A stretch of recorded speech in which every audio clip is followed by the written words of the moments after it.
Hello दोस्तों, आज का हमारा वीडियो रहेगा हिंदी विषय पर। हम हिंदी विषय पर जितने भी सारे प्रकरण हैं या फिर कहें कि टॉपिक है, ठीक है, जैसे कि संज्ञा हो, सर्वनाम हो, कोई भी संधि हो, समास हो, मुहावरे हो, लोकोक्ति हो, पर्यायवाची हो, विलोम शब्द हो, अनेकार्थक हो, समानार्थक हो, कोई भी है ना टॉपिक होगा तो उस टॉपिक पे क्या करेंगे, कोई भी क्वेश्चन लेंगे जो कि पुरानी एग्जाम में आए हुए हैं और उस क्वेश्चन का होगा आंसर। ठीक है, आंसर के साथ हम उस क्वेश्चन में आए हुए सभी ऑप्शंस है ना उनका पूरा विश्लेषण करेंगे। यानी ऑप्शन में जो भी है तो उसका पूरा जानकारी लेंगे कि ऑप्शन पे उसका क्या मतलब है और उसके बारे में क्या कहा जा सकता है। ठीक है, पहला क्वेश्चन देखो, 8 वार 9 त्योहार लोकोक्ति का अर्थ क्या है? तो इसके ऑप्शन दे रखे, तालमेल ना होना, मौज मस्ती से जीवन बिताना, देखा देखी परिवर्तन आना, दुगुना लाभ। ठीक है, तो देखो 8 वार और 9 त्योहार, इसका मतलब क्या हो गया कि 8 दिन हो गए और 8 दिन पे 9 त्योहार आ रहे हैं। इसका मतलब बहुत सारी खुशियाँ एक साथ आ रही है। ठीक है, तो इसका सटीक आंसर कौन सा बैठेगा? मौज मस्ती से जीवन बिताना। ठीक है, यानी कि दिन कम और उसके ऊपर खुशियाँ ज़्यादा आ रही है। इसका मतलब बहुत सारी मौज मस्ती आ रही है, आनंद आ रहा है, बहुत सारी प्रसन्नता आ रही है। ठीक है, अब देखो इसके ऐसे ही सभी के सभी अपने को ऑप्शन को सभी के सभी क्या करना है, अपने को समझ के पढ़ना है। ठीक, अब देखो और कुछ लोकोक्तियों को बात करते हैं। ठीक है, आम के आम और गुठलियों के दाम। ठीक है, यानी आम तो बिका और उसके बाद वो अगर उस खराब हो जाता है तो उसकी गुठलियों के भी क्या हो जाते हैं, पैसे मिल जाते हैं। ठीक है, तो इसका मतलब क्या कि एक तो फायदा और ऊपर से और ज़्यादा फायदा हो रहा है। इसका मतलब दोहरा लाभ, यानी कि दोहरा लाभ या दोहरा फायदा। ठीक, अगला देखो, आसमान से गिरा खजूर में अटका। यानी आसमान से गिरा, पहले से एक मुसीबत थी। ठीक है, आसमान पहले से ही मुसीबत थी, आसमान से गिर रहा है तो पहले से ही मुसीबत थी, फिर खजूर में अटक गया तो खजूर भी बहुत ऊंचा होता है। ठीक है, तो वहाँ से भी फिर से डरने या फिर गिरने का क्या होता है, डर होता है। ठीक है, तो ये क्या हो गया, एक मुसीबत के बाद दूसरी मुसीबत का आ जाना, एक मुसीबत के बाद दूसरी मुसीबत का आ जाना, इसका अर्थ होगा आदि छोड़ एक को ध्यावे, आदि मिले न सारी जावे। ऐसे बोल रहा है कि हम थोड़ा सा लाभ है ना अगर अपने को मिल रहा है, लेकिन हम उसके लिए ज़्यादा लाभ की चक्कर में रहते हैं। ठीक है, यानी अगर अपने को थोड़ा लाभ मिले और ज़्यादा लाभ के चक्कर में जाएंगे, ठीक है, तो अपने को जो थोड़ा सा मिल रहा था वो भी क्या अपने हाथ से निकल जाएगा। कभी कभी ऐसा भी हो जाता है। ठीक है, तो इसका अर्थ क्या होगा कि लोभ में सहज मिली वस्तु को भी त्यागना पड़ सकता है। यानी कि जब हमारा लालच बढ़ जाता है तो आसानी से मिलने वाली वस्तु को भी हमें क्या करना पड़ सकता है, त्यागना पड़ सकता है। ठीक है, आगे देखो, आधा तीतर आधा बटेर। ठीक है, यानी आधा तो पक्षी, कोई भी पक्षी हो अगर वो आधा तीतर लगेगा और आधा बटेर की तरह लगेगा, इसका मतलब क्या हो गया, उनका मेल ही नहीं बैठ रहा है। जैसे मैं ऐसे कह दूं कि कोई आदमी है अगर नहीं, या फिर किसी पशु पे ले लूँ, जैसे आधी गाय आधा बैल, कैसे बनेगा? ऐसा कुछ हो सकता है? तो अनमेल योग, यानी कि ऐसा कुछ बैठेगा ही नहीं। या फिर कह सकेंगे कि है ना कि यह कोई मेल ही नहीं बना। ठीक है, तो यानी कोई मेल ना होना या अनमेल योग होना। ठीक है, या फिर ऐसे कह दे अप्रबंध व्यवस्था। ठीक है, आगे देखो, आगे नाथ न पीछे फगा। ठीक है, यानी कि जैसे कि देखो हम कोई ऊँट गाड़ी है। ठीक है, ऊँट गाड़ी पे अगर ऊँट पे नाथ नहीं डालेंगे, ठीक है, अगर वो कंट्रोल नहीं हो रहा, आगे से अपन उसको कंट्रोल नहीं करेंगे तो फिर वो भागने में अगर आ गया तो वो कभी कंट्रोल भी नहीं होगा। ठीक है, तो इस पर हम क्या कर सकते हैं, पूर्णतः अनियंत्रित, मतलब ठीक है, यानी अनियंत्रित तो वो पहले से नहीं था और हमने उसके नियंत्रण के लिए कुछ किया भी नहीं, तो वो क्या हो गया, पूरी तरह से अनियंत्रित हो गया। आगे कुआ पीछे खाई। ठीक है, आगे कुआ पीछे खाई, यानी दोनों ओर संकट होना। आग लगने पर कुआं खोदना, यानी विपत्ति आने पर उपाय खोजना शुरू करना, यानी जब आग लगी तब जाके कुआं खोदना शुरू किया। इसका मतलब जब क्या आपत्ति या विपत्ति आती है तब जाकर उसका कोई उपाय करना, तो ये भी असंगत नहीं है। आग लगती झोंपड़ा जो मिले सो लाभ, यानी कि जब आग लग गई झोंपड़े में, उसमें से अगर थोड़ा सा भी हम बचा सकते हैं तो वही क्या है, अच्छा फ़ायदा है। हम उसमें से कुछ भी नहीं बचा पाए तो सारा का सारा क्या हो जाएगा, नुकसान हो जाएगा। तो देखो, व्यापक विनाश में, यानी अगर बहुत सारा विनाश हो रहा है उसमें अगर कुछ भी बचाया जा सकता है तो वह लाभ ही होता है। ठीक है, यानी बहुत सारा अगर विनाश हो रहा है तो उसमें कुछ भी बचा लेंगे तो वो क्या है, फ़ायदा है, लाभ है। अगला क्वेश्चन देखो, सूची 1 के साथ सूची 2 का मिलान करो। देखो सूची 1 में कुछ मुहावरे दे रखे हैं और सूची 2 में उनका क्या दे रखा है, अर्थ दे रखा है। ठीक है, जैसे पहला मुहावरा देखो, कलम तोड़ना। ठीक है, दूसरा है खेत रहना या आना, तीसरा है चांद पर थूकना, चौथा है कलेजा ठंडा होना। इनके अर्थ देखो, संतोष होना, सम्माननीय का अनादर करना, बढ़िया लिखना, वीरगति पाना। देखो कलम तोड़ना, अक्सर क्या होता है, जज क्या होता है, कोई भी फैसला देने के बाद वो क्या कर देता है, कलम को तोड़ देता है। ठीक है, यानी कि वो उसने क्या लिखा, जो भी लिखा वो सही ढंग से या फिर सही तरह से लिखा है, यानी कि उसने क्या लिखा, बढ़िया लिखा है। तो इसका अर्थ क्या हो जाएगा, बढ़िया लिखना। खेत रहना यानी आना, यानी कि कोई कहता है ना, अगर कोई जैसे कोई मर जाए तो ऐसे कहता है मुझे बहुत खेत है कि ऐसा हो गया। ठीक है, यानी कि गुजर जाना, वीरगति को प्राप्त हो जाना, या चले जाना, या मृत्यु को प्राप्त हो जाना, ये सब के सब इसके अर्थ हो सकते हैं। ठीक, चांद पर थूकना, भाई ऐसा काम करना जो कि क्या असंभव हो, यानी चांद पे कोई थूक सकता है क्या? तो अगर ऊपर से थूकेंगे ना तो वो क्या होगा, अपने ऊपर आके गिरेगा। ठीक है, तो इसका क्या हो जाएगा, चांद पर थूकना सम्मानीय का अनादर करना, यानी जो सम्मान योग्य है उसका क्या कर रहे हैं अपन, अनादर कर रहे हैं। कलेजा ठंडा होना, कलेजा ठंडा यानी अपन नहीं कहते क्या, अगर किसी का कोई काम पूरा हो गया तो हम कहते हैं ना उसको कि पड़ गया तेरा कलेजे में ठंडक। ठीक है, तो इसका मतलब क्या हो गया कि उसको संतोष हो गया, यानी उसके मन में हो गया कि बस अपना काम हो गया। आगे देखो कुछ मुहावरे और। कंधा लगाना, भाई कोई अंतिम यात्रा में, जैसे कि कोई किसी की मृत्यु हो जाती है अंतिम यात्रा में कंधा देते हैं ना, यानी कि वो क्या देते हैं, सहारा देते हैं। कंधे से कंधा मिलाना, यानी पूर्ण रूप से सहयोग देना, यानी एक कंधे से मिलाकर दूसरा कंधा मिलाकर चलता है तो वो क्या कर रहा है, उसका सहयोग कर रहा है, उसकी सहायता कर रहा है। कफन को कोड़ी ने रखना, यानी कफन के लिए भी अगर उसने पैसे नहीं बचाए, इसका मतलब क्या हो गया, उसने बहुत सारे पैसे यूं ही बहा दिए, यानी अपव्यय कर दिया। उसने क्या किया, पैसों का व्यर्थ क्या कर दिया उसने, व्यर्थ कर दिया पैसों को, है ना, या व्यर्थ बहाया पैसों को, यानी उस जिससे क्या कहते हैं, अपव्ययी होना। कफन सिर पर बांधना, कफन सिर पर बांधना यानी कि मरने के लिए तैयार हो जाना। अगला है कमर कसना, कमर कसना यानी तैयार होना कि है ना, अब तो तू कमर कस ले, अब तेरा नंबर आने वाला है। ठीक है, तो वो क्या हो जाएगा, तैयार हो जाएगा, यानी उसने कमर कस ली। ठीक, कमर टूटना, इसका हो जाएगा कमज़ोर पड़ जाना। ठीक है, कमर टूट गई, इसका मतलब क्या हो गया, कमज़ोर पड़ गया। कहते नहीं क्या कि उसका तो ये साथी गुजर गया इसलिए उसकी तो कमर ही टूट गई।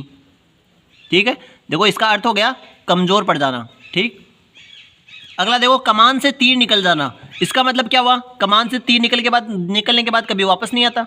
इसी प्रकार क्या हुआ, अगर कोई अवसर अगर चूक जाता है, अगर यदि अपने को कोई मौका मिले और हमें उसको क्या कर दें, उसको काम में नहीं ले, तो इसका मतलब क्या हो गया, अवसर को चूक जाना, यानी वो वापस मौका नहीं आएगा। कान फूंकना या कान भरना, यानी कि किसी के कानों में चुपके से कुछ कह दिया। ठीक है, तो उसको क्या बोलेंगे, कान फूंकना या कान भरना, तो चुपके से कुछ कह देना। कान में तेल डालना, किसी की बात पर ध्यान न देना, यानी अगर कोई अपनी बात नहीं सुन रहा है तो अपन क्या बोलते हैं उसको कि कान में तेल डाल रखा है क्या तूने। ठीक है, यानी कि मेरी बात पे ध्यान क्यों नहीं दे रहा है, यानी किसी की बात पर ध्यान नहीं देना। अगला है कान लगाना, कान लगाना मतलब ध्यान लगाना कि तू कान क्यों लगा रहा है दीवार के। ठीक है, यानी कोई अगर सुन रहा है चुपके से तो उसको क्या लोग बोलते हैं कि वो कान क्यों लगा रहा है, यानी कान लगा रहा है, यानी कि ध्यान देने की कोशिश कर रहा है। काला नाग, काला नाग किसे कहते हैं, घातक व्यक्ति को। ठीक है, हम क्या समझते हैं, अगर काले सर्प ने किसी को काट लिया तो वो क्या होगा, बहुत खतरनाक होगा, यानी कि अब तो वो मरेगा, मृत्यु निश्चित है, तो हम क्या बोलेंगे, खतरनाक है वो। ठीक है, यानी कि घातक व्यक्ति को काला नाग कहेंगे। काला पानी, काला पानी को कहेंगे आजन्म कैद या कठोर कारावास। अगला क्वेश्चन है, निम्न में से किसमें स्वर संधि नहीं है, यानी कि कौन सा एक शब्द है जिसमें स्वर संधि नहीं है। देखो हम इन शब्दों को पूरे सभी को है ना विस्तार पूर्वक देखेंगे। जैसे कि पहला शब्द है भवन, दूसरा है नायिका, तीसरा है शब्द, चौथा है मतैक्य। तो देखो तीसरा शब्द होगा शब्द, ये होता है शप प्लस द। ठीक है, शप प्लस द क्या हो जाएगा, शब्द हो जाएगा। ठीक, तो इसमें क्या होगी, व्यंजन संधि होगी। देखो हम एक एक शब्द को या एक एक ऑप्शन को आराम से देखते हैं।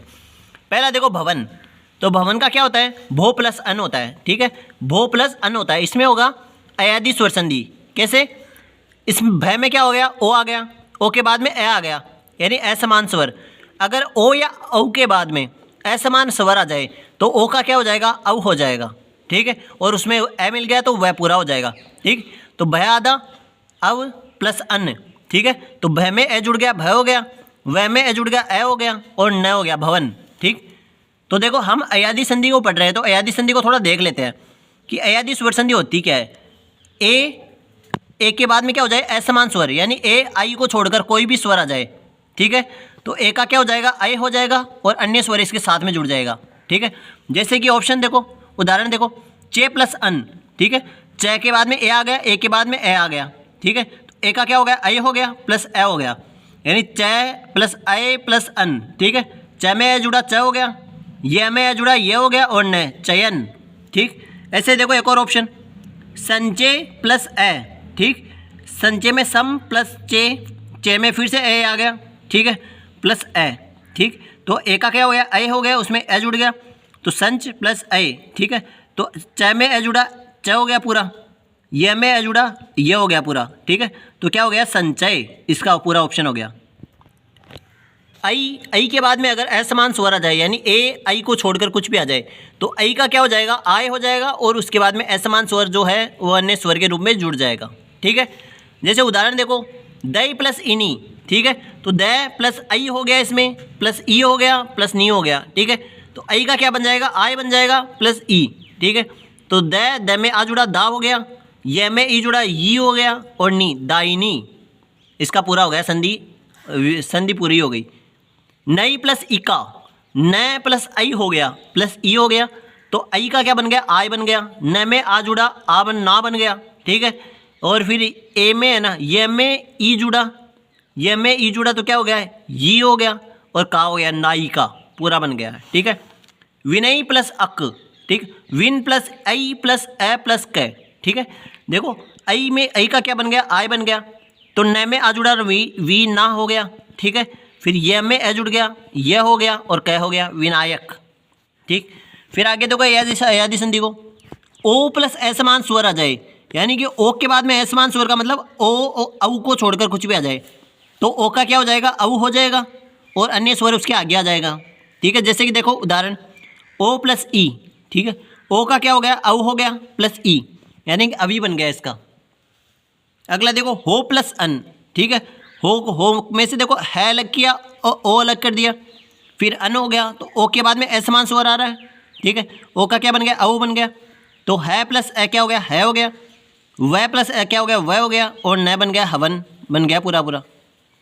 ठीक, फिर देखो इसका एक अपवाद भी होता है, गो प्लस अक्षी या अक्ष।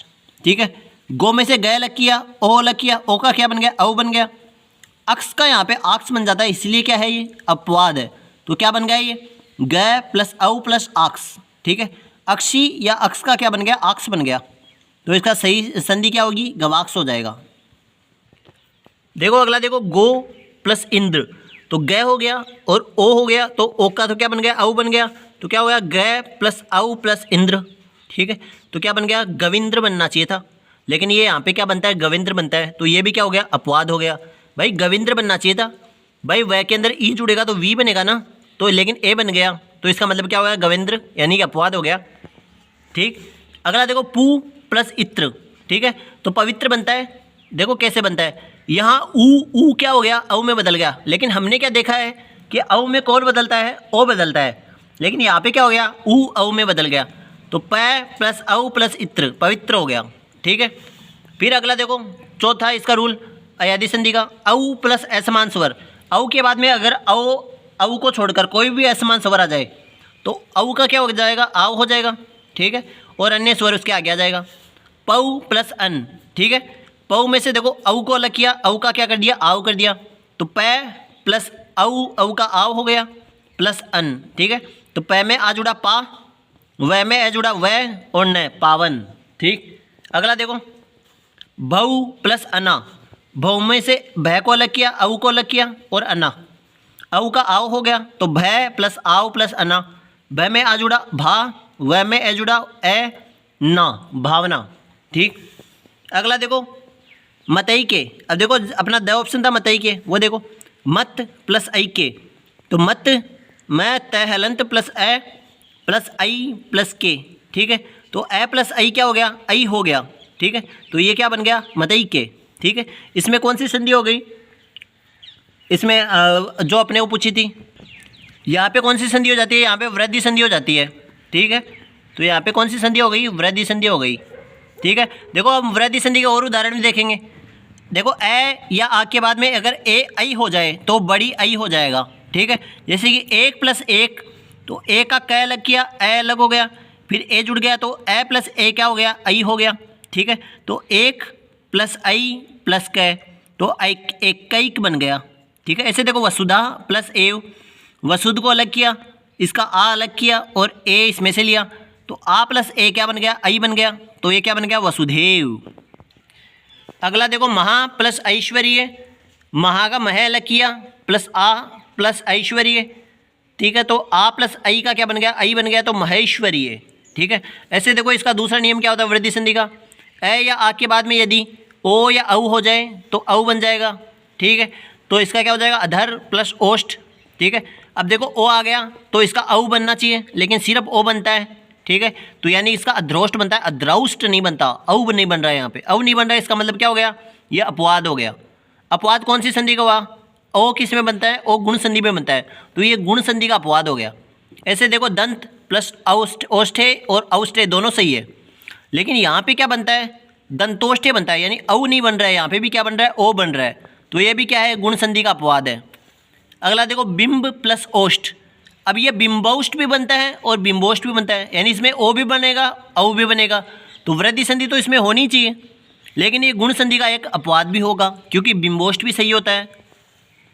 अगला देखो अक्ष प्लस उहीणी, ठीक है। अब देखो ऊ आ गया, ऊ का क्या बन गया, यहाँ पे औ बन गया, लेकिन ऊ का औ नहीं बनना चाहिए था, ठीक है।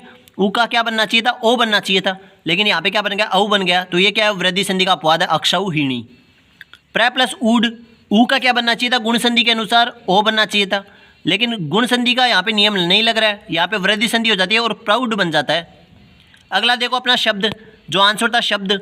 अब ये शब्द कैसे बना, सप प्लस द, यानी कि अगर कहे कि घोष व्यंजन के बाद, घोष व्यंजन जैसे कि क, च, ट, त, प, इनके बाद क्या स्वर या घोष आ जाए, यानी कोई भी स्वर आ जाए, या फिर घोष का मतलब किसी भी वर्ण का, किसी भी वर्ग का तीसरा चौथा, यानी जैसे क वर्ग की बात करें तो ग और घ तथा अनुनासिक न और मैं को छोड़कर आए, तो क्या हो जाता है, ये क्या हो जाता है, क तीसरे में बदल जाता है ग में, च तीसरे में ज में बदल जाता है, ट तीसरे में ड में बदल जाता है, त तीसरे में द में बदल जाता है, प तीसरे में ब में बदल जाता है। इसलिए यह व्यंजन संधि का क्या है, उदाहरण है शब्द।